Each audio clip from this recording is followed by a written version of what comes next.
I'm Laurie McCarthy, and this is our island, the island of Newfoundland, and I can't wait to share it with you. From nature to the table, this is East Coast Forager.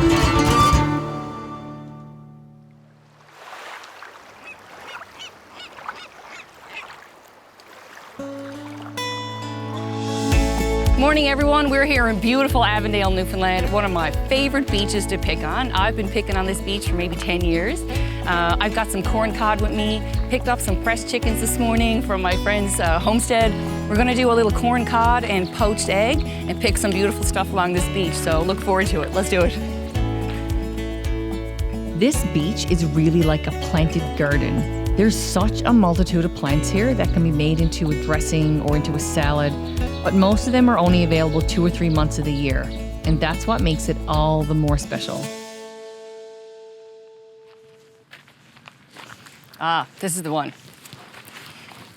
So this has a fun name. This one's called goose tug. There's a good time to pick it and a not so good time to pick it. And what I do is I look for the seed pods that are still green. And even before they get the seed pods on them, I actually prefer to pick them then.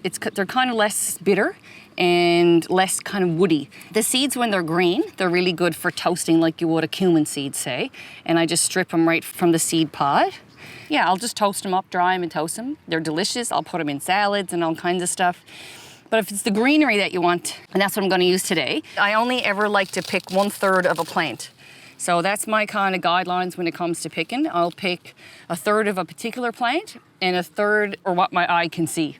And I don't pick commercially, so I just pick for myself. So I never pick 1/3 of what my eye can see because I just don't need that much. So this is as much as we really need today. I find it has like a bit of a hazelnutty finish to it. It's certainly a little bit salty because it grows about 20 feet from the seashore. You won't usually find it in the water. You'll always find it, say, at high tide mark. Oh, so nice. It's something so different about flavors that you can't buy. I guess that's why I enjoy doing it so much. All right, let's head on.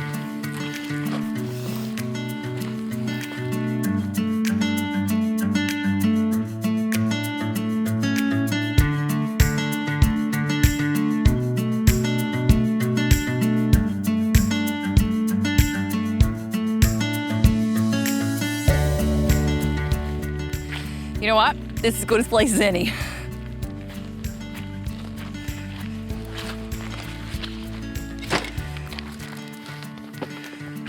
All right. Love these little tables. So handy to take out with you. A little bit of oil. I love this travel pesto. It's a bit over the top, but I love it. This is some herring botarga. That's like my treat.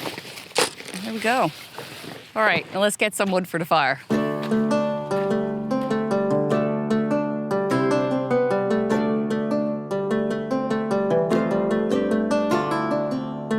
As with most plant picking, earlier in the season is usually best. This typically offers the best flavor, and any preservation method should be done while the plant is at its peak, whether it's being salted, dehydrated, made into a paste, or even frozen. Well guys, we found a beautiful spot here. I love this end of the beach. And we're gonna get a fire going. Got some paper, and as always, when building the fire, I usually crisscross the wood. And yes, I bought splits up with me. Don't want to hear any commentary from anyone about that.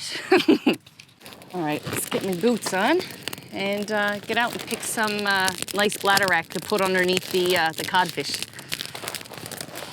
Woo! Dandy.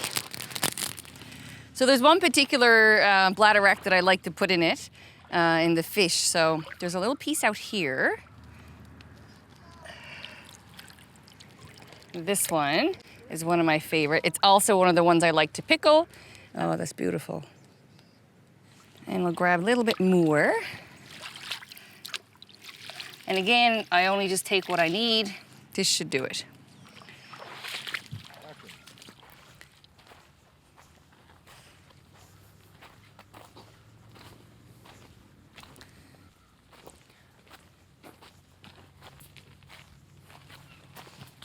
Lovage seeds. I love these ones. These are fantastic. They got a great little pop to them. a little bit celery-like, a little bit parsley-like, but I'm going to take just a few little bunches of these to put in my, my poaching liquid for my egg. There you go, a little bit of flavor for my poaching liquid.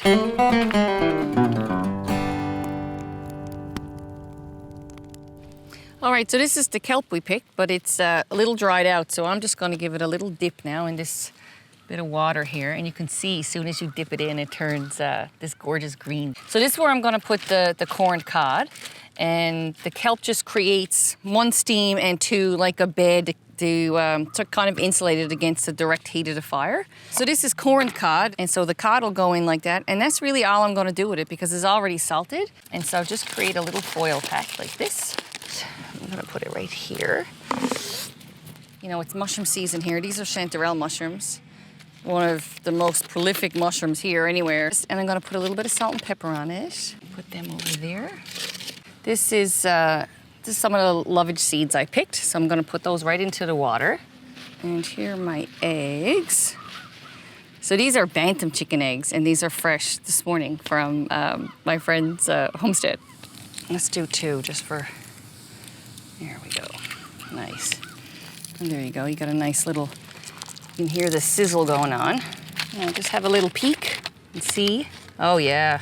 So my codfish is almost ready, just gonna give it like one more minute. The steam that comes up off the kelp actually creates an amazing flavor on the fish.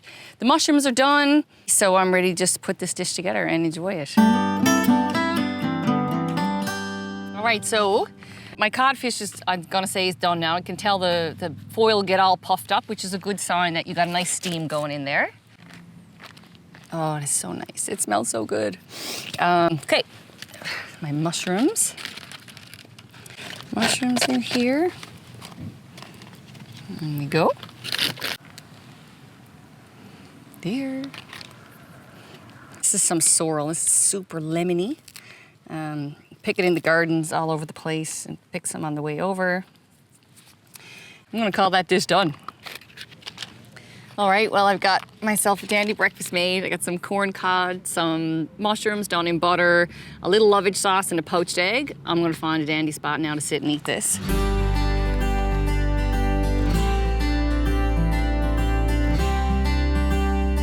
All right, I'm just gonna finish this off with a bit of this gorgeous herring roe botarga. The herring roe, it will add like a delicious umami flavor and a really nice salt to the top of this too. So sure, this almost looks good enough to eat. So I got some corn cod, I got some lovage puree, got the seaweed, put it underneath the codfish, gave it a wicked steam, and the perfect poached egg. Well, boys, this is delicious, I got to say.